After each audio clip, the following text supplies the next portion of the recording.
Lengthy piece in one of your newspapers this morning, The Times. The Prime Minister writes, "We're living through a technology revolution as important as the Industrial Revolution of the 19th century."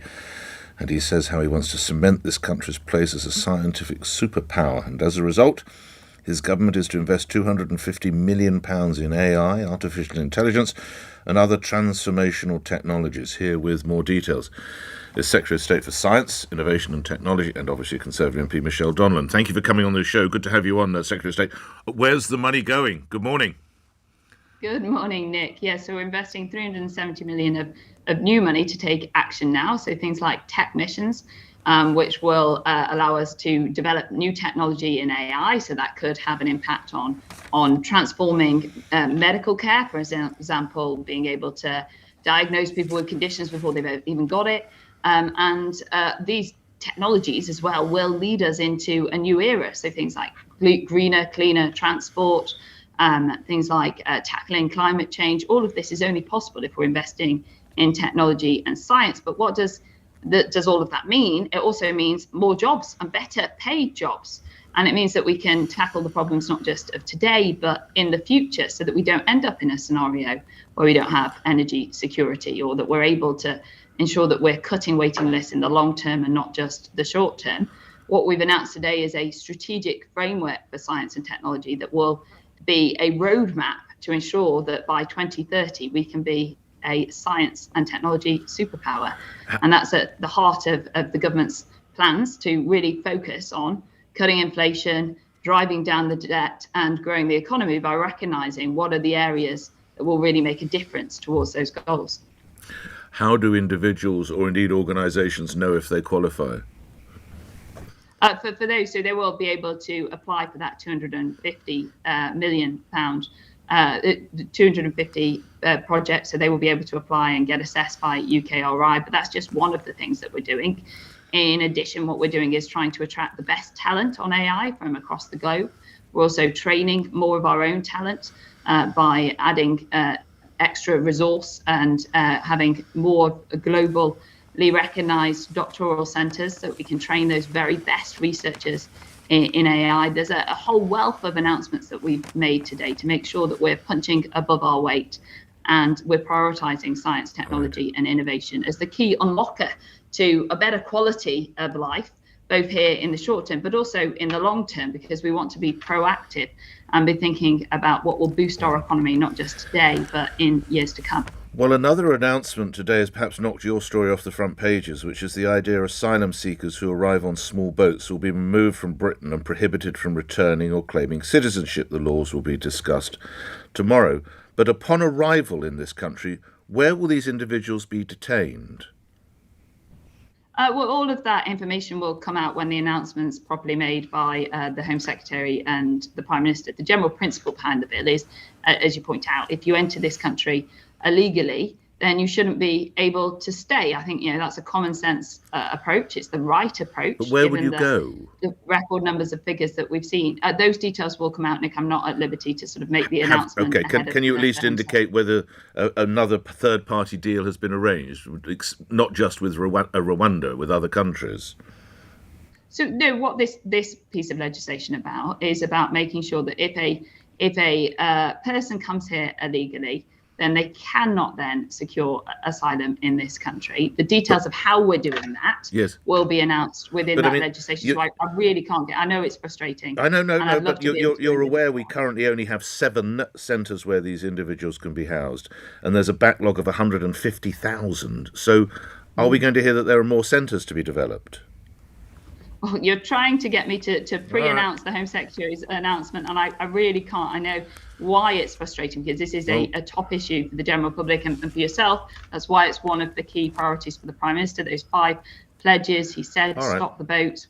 We've already taken action in this area. That record deal with France, with our deal with Albania. Now we're coming forward with legislation in terms of processing. That has been a problem. That's why we're investing in more caseworkers and enforcement officers.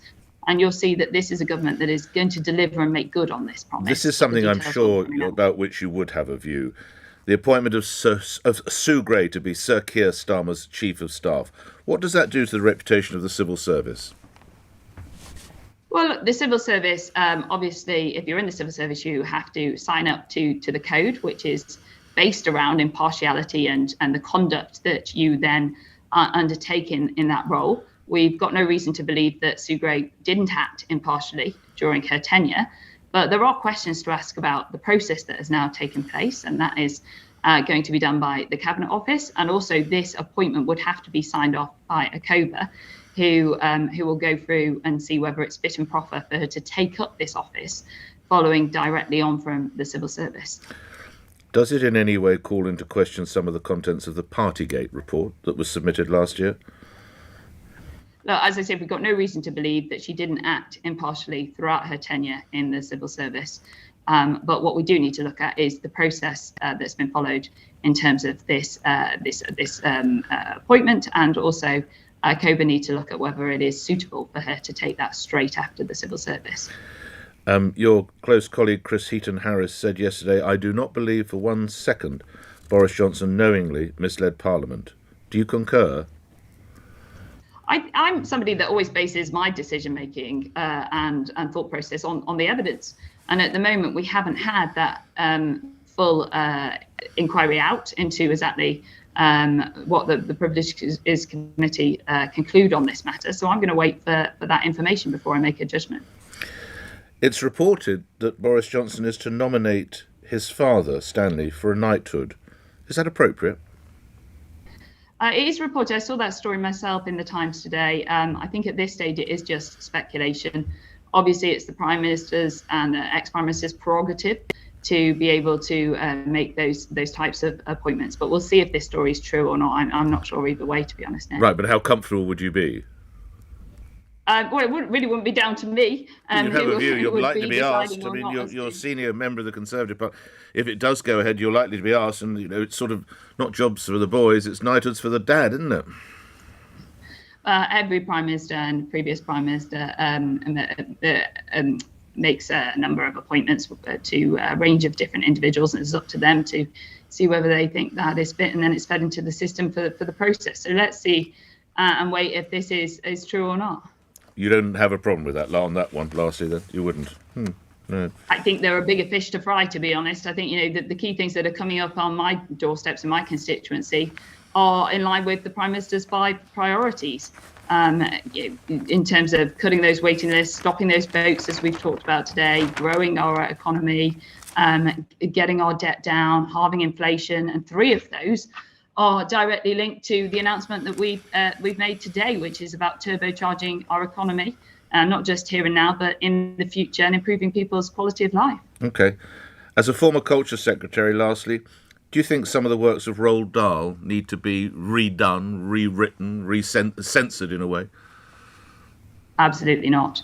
I think if people want to write about different things or have a different stance on them, create new books, don't rewrite books, is always my stance on these things. And I think many of us read those books when we were children. They've got a special place in our hearts, and they certainly didn't do me any harm. Don't know about you, Nick.